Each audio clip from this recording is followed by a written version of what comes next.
पुण्य श्लोक अहिल्या देवी होलकर के कार्य और विचार आज भी राज्य व्यवस्था का मार्गदर्शन कर रहे हैं। अहिल्या देवी होलकर ने न्याय की आदर्श व्यवस्था को मजबूती से स्थापित किया। उन्होंने अन्याय के शिकार लोगों को न्याय दिलाने का काम किया। जनसेवा और शासन के उनके आदर्श को ध्यान में रखते हुए राज्य सरकार भी वंचितों के कल्याण के लिए काम करेगी, ऐसा मुख्यमंत्री देवेंद्र फडणवीस ने कहा। श्री क्षेत्र चौड़ी में पुण्यश्लोक अहिल्या देवी होलकर के स्मारक के लिए 681 करोड़ रुपए मंजूर करने का सरकार ने ऐतिहासिक फैसला लिया है। जयप्रकाश बागड़े की देखिए खास रिपोर्ट। आपल्याला कल्पना आहे या गावामध्येच त्यांचा जन्म झाला आणि त्या ठिकाणी जन्मानंतर इथेच त्या वाढत असताना ज्यावेळेस एकदा मल्हारराव होळकर या ठिकाणी आले आणि त्यांनी बघितलं ही लहानशी कन्या देवभक्त सुसंस्कृत अशा प्रकारची आणि मल्हाररावांना वाटलं याच मुलीला माझी सून बनवलं पाहिजे आणि मल्हाररावनी त्या ठिकाणी त्यांचं लग्न लावून दिलं।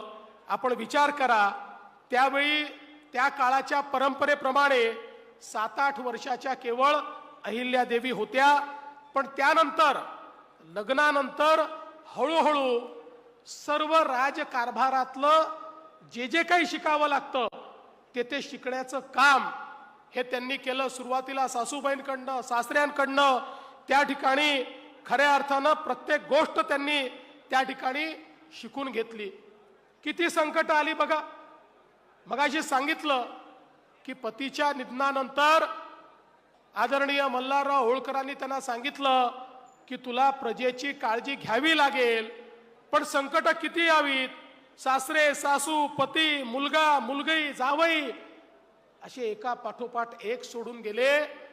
पण अहिल्या माता डळमळल्या नाहीत, कारण त्यांना हे माहिती होतं की आता माझा परिवार छोटा राहिलेला नाही, संपूर्ण राज्य हा माझा परिवार आहे, ही जबाबदारी माझ्याकडे आहे। आणि म्हणून त्यांनी ज्या प्रकारचा राज्यकारभार 28 वर्ष चालवला या देशाच्या इतिहासामध्ये कल्याणकारी राज्य जे झाले, एकीकडे छत्रपती शिवाजी महाराजांसोबत जर दुसरं नाव कुठलं घेता येईल तर ते पुण्यश्लोक अहिल्या देवी होळकरांचंच घ्यावं लागेल।